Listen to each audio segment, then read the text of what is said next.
देखिए, अश्विनी नवरात्रे जो शारदीय नवरात्रे होते हैं, इसमें ऐसी मान्यता है कि माँ भगवती ने 9 दिन तपस्या करने के बाद महिषासुर का वध किया था। और त्रेता युग में ऐसी मान्यता है कि भगवान श्री राम ने रावण का वध करने से पूर्व नवधा भक्ति को प्राप्त करने हेतु माता भगवती की आराधना की थी। माँ भगवती की नवधा भक्ति मिलने के बाद व्यक्ति अपने समस्त कार्यों को सिद्ध करने में सक्षम हो जाता है। क्रम से दुर्गा सप्तशती में भी माँ भगवती के 9 नाम आए। प्रथमम शैलपुत्री च, द्वितीयम ब्रह्मचारिणी, तृतीयम चंद्रघंटेति, कुष्मांडेति चतुर्थम, पंचमम स्कंदमातेति, षष्ठम कात्यायनीति च, सप्तमम कालरात्रि महागौरी की चाष्टमम, नवमम सिद्धिदात्री च नव दुर्गा प्रकटिता। जो माँ भगवती शैलपुत्री हैं, यह हिमालय की पुत्री है और समस्त शत्रुओं का विनाश करने में सक्षम है। नंदी की सवारी है इनकी। ब्रह्मचारिणी माता हमें सिद्धि प्रदान करती हैं, हमारे कार्यों को प्रशस्त करती हैं और यह दूसरे दिन इनको पूजा की जाती है। माँ भगवती ब्रह्मचारिणी हमें धन और सिद्धि दोनों देती है। तृतीयम चंद्रघंटा, चंद्रघंटा माता के लिए भी बताया गया है कि इनको आधा चंद्र विराजित है और ये हमारे जीवन में खुशियों को देने में सक्षम है। कुष्मांडा जो चतुर्थ माता है, जिनका पूजा हम चौथे दिन करते हैं, ये रचनात्मक कला को देने वाली है। ये हमारे चौथे भाव और इनकी जो सवारी है वो शेर है। इसी प्रकार पंचम स्कंद माता है और स्कंद माता बच्चों के लिए, बच्चों की विद्या के लिए और बच्चों की वाक पटुता के लिए इनको माना गया है। और उसी के साथ षष्ठम जो भगवती हैं कात्यायनी, कात्यायनी जो शारदीय नवरात्रों में दुर्गा के रूप में मनाई जाती हैं। कात्यायनी महामाई उन बच्चों के लिए विशेष फल प्रदान करती हैं, विशेषकर जो पुत्री होती हैं जिनकी विवाह में बाधा आ रही हो, जिनके विवाह होने के बाद कोई बाधा आ रही हो, कात्यायनी माता उनके सभी इच्छाओं को पूर्ण करती हैं। सातवीं माता के रूप में कालरात्रि हैं, जो लाल रंग जिनको बहुत प्रिय है और वह अपना बहुत ही क्रूर रूप से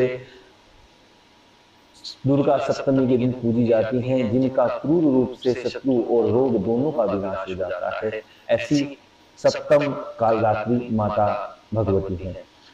महागौरी, जिनको बहुत ही सुंदर और कुमारी पूजन के लिए भगवती को बताया गया है, उनको अष्टभुजी के रूप में भी बताया गया है। यह समस्त असुरों शक्तियों का विनाश करने वाली, महिषासुर का वध करने वाली माता है।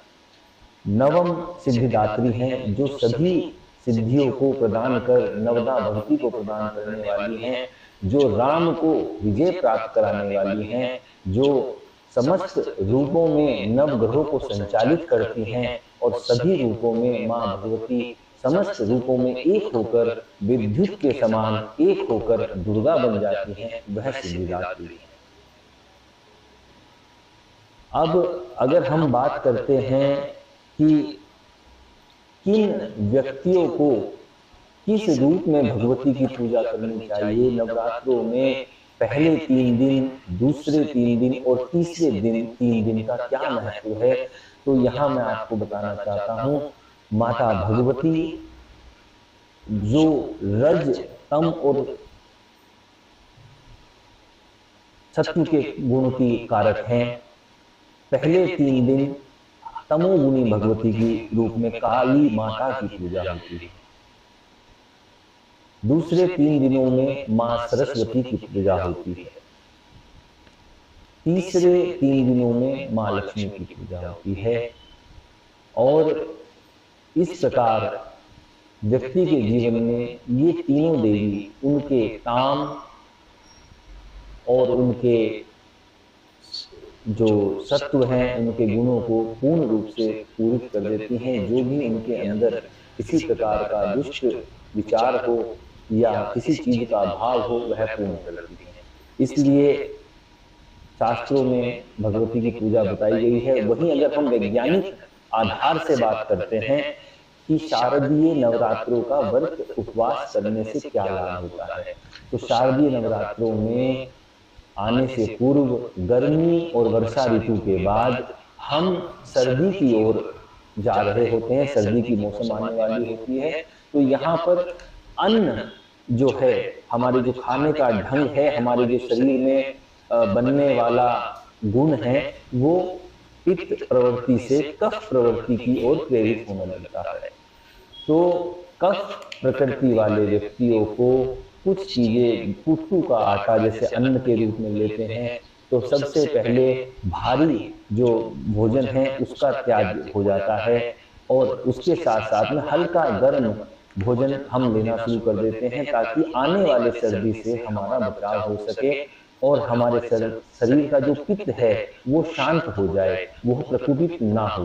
क्योंकि उसको प्रकोपित अगर होगा तो सर्दियों में उसके प्रकोपित होने से हमारे शरीर में ट्राइग्लिसराइड, कोलेस्ट्रॉल आदि व्याधियां उत्पन्न होंगी, जो जनवरी माह जब अधिक ठंड का हम अनुभव करते हैं तब हमारे शरीर को आघात पहुंचाती है। ब्रेन स्ट्रोक के माध्यम से, आर्थराइटिस के माध्यम से, हृदय आघात के कारण कुछ लोगों को मुख्य पिंड कष्ट भी हो जाते हैं। तो नियमित फला आहार और नियमित फलों का आहार करने से हमारे रक्त का जो नवीन संचरण होता है, जो नवीन उत्पत्ति होती है, वह रक्त शुद्ध होता है। उसमें ट्राइग्लिसराइड, कोलेस्ट्रॉल और आदि जो दूषित विकार हैं उनकी मात्रा कम होती है, जिससे हमारा शरीर सर्दियों को झेलने के लिए प्रयुक्त हो जाता है, उपयुक्त हो जाता है और उसके कारण हम आराम से अपने जीवन को सर्दियों के अनुरूप बनाकर शरीर में गर्मी की अवस्था को निरंतर बैलेंस कर सकते हैं। परिवर्तन, बरसात में हमारे शरीर की पित्त प्रवृत्ति होती है।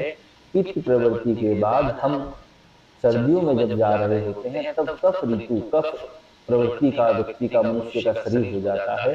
तो पित्त प्रकृति शांत हो जाए, उसके लिए बिना जो हमारा भोजन है, जो हमारा शरीर की रिक्वायरमेंट सर्दियों में है, उसके अनुरूप अपने शरीर को हल्का करने के लिए व्रत रखे जाते हैं। और व्रत में फलाहार के रूप में कुट्टू का, सिंघाड़े का आटा, जो आंतों की तासीर को, पित्त को शमन करे, और साथ में दही या सामक के चावल को बताया गया है, जो आंतों को सुपाच्य भोजन की तरह आंतों को फल प्रदान करे, अच्छा फल प्रदान करे और पित्त को शमन करे।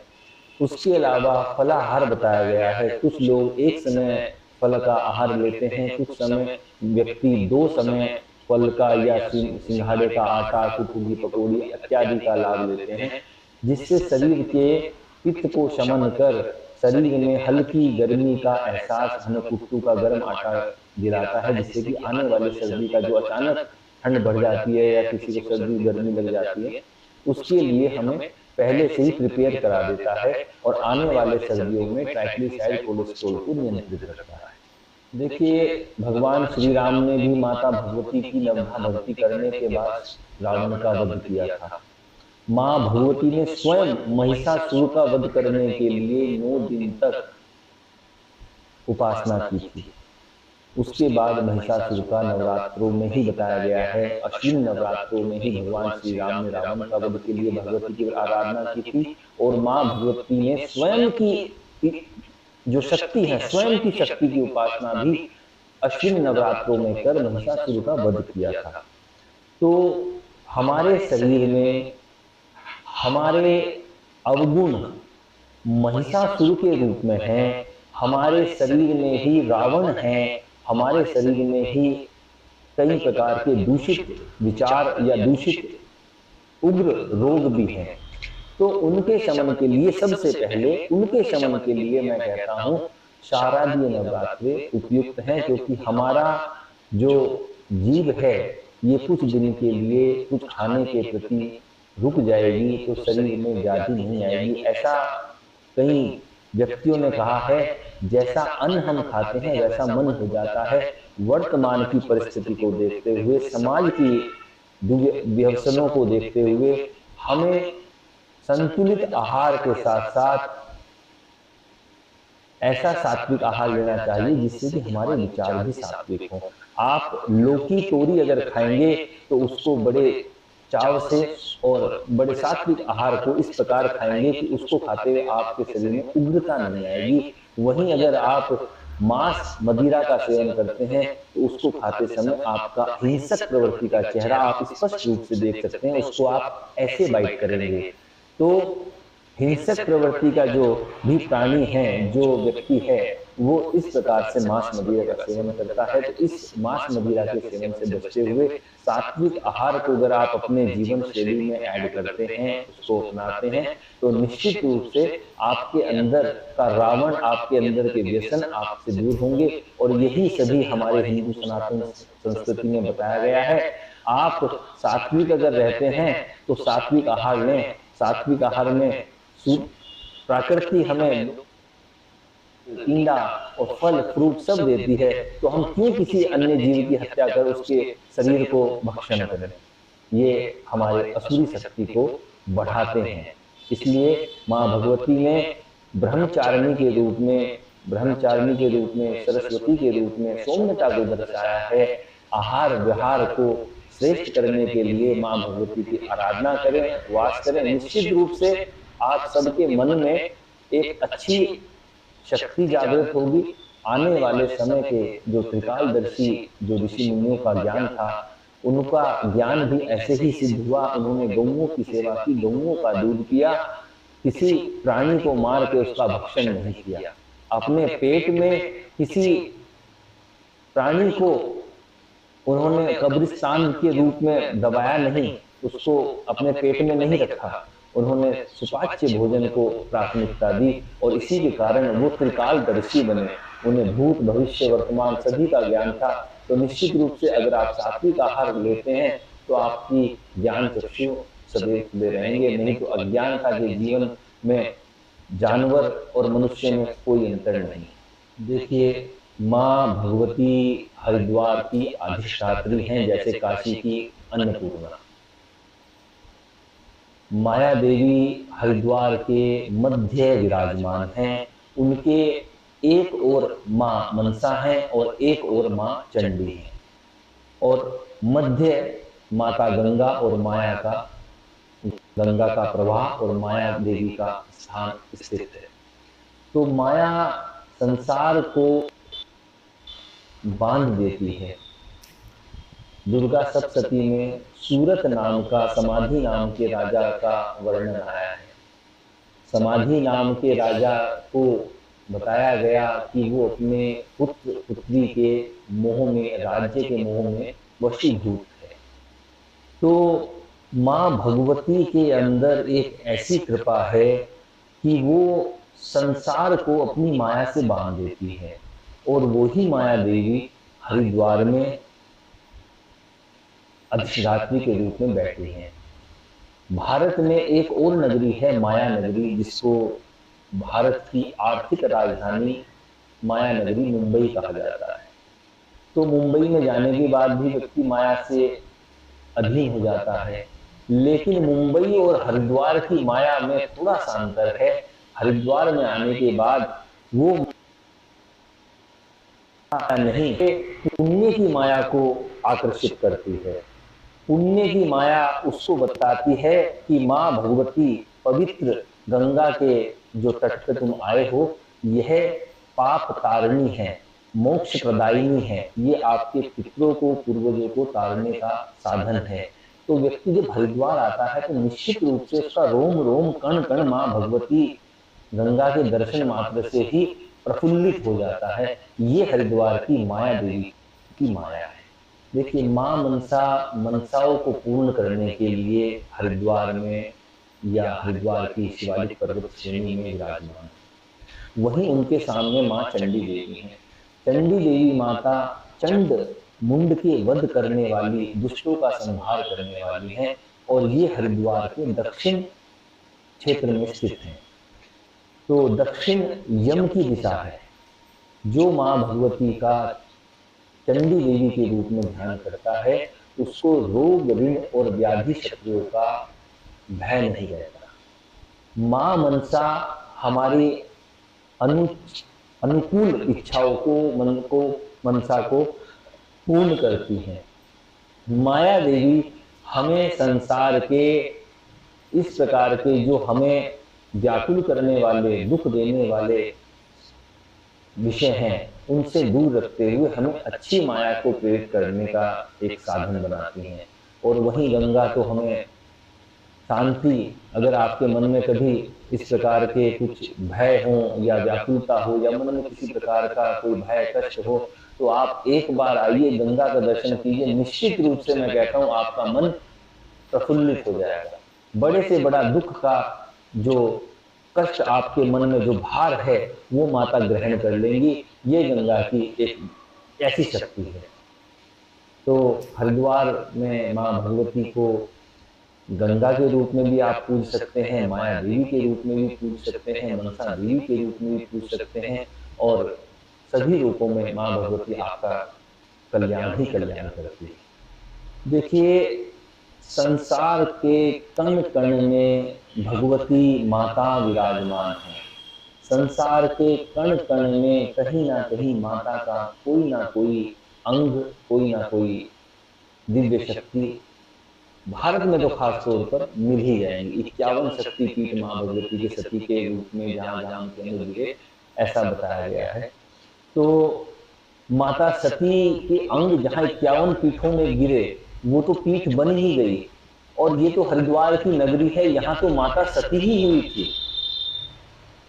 दक्ष यज्ञ विनाशिनी या दक्ष यज्ञ को जो उसमें समाहित होकर उसको विध्वंस कर दिया, माँ भगवती सती ने इतना अपने अंदर तप, अपना बल इतना बढ़ाया कि वो यहाँ स्वयं सती हो गई। अग्निदेव भी उनको जलाने में सक्षम नहीं थे तो उनको अपनी स्वयं की अग्नि को, स्वयं की ज्वाला को प्रकट कर अपने आप को भस्म किया। और माया देवी के रूप में हरिद्वार में विराजमान हुई, चंडी माता के रूप में चंडी पर्वत पर विराजमान हुई, सुरेश्वरी देवी के रूप में विराजमान हुई, पर्वत श्रृंखला में विंध्यवासिनी के रूप में विराजमान हुई। तो हरिद्वार माया नगरी के रूप में, मनसा नगरी के रूप में, चंडी नगरी के रूप में, गंगा नगरी के रूप में पूर्ण रूप से संसार में विख्यात है। और निश्चित रूप से जो गंगा का जल हरिद्वार में है वो यहाँ की निर्मलता, यहाँ की भगवती की उपस्थिति को अपने आप में पूर्ण रूप से दर्शा देता है। देखिए, जो व्यक्ति अपने मन में भाव रखकर, इच्छा लेकर, संकल्प लेकर माँ भगवती की आराधना करता है, हर व्यक्ति की अपनी इच्छाएं होती हैं। किसी की इच्छा धन प्राप्ति की होती है, किसी की इच्छा रोग मिटाने के लिए होती है, किसी की जन कल्याण की होती है, किसी बच्चे की विवाह के लिए माता पिता उसके लिए संकल्प लेते हैं।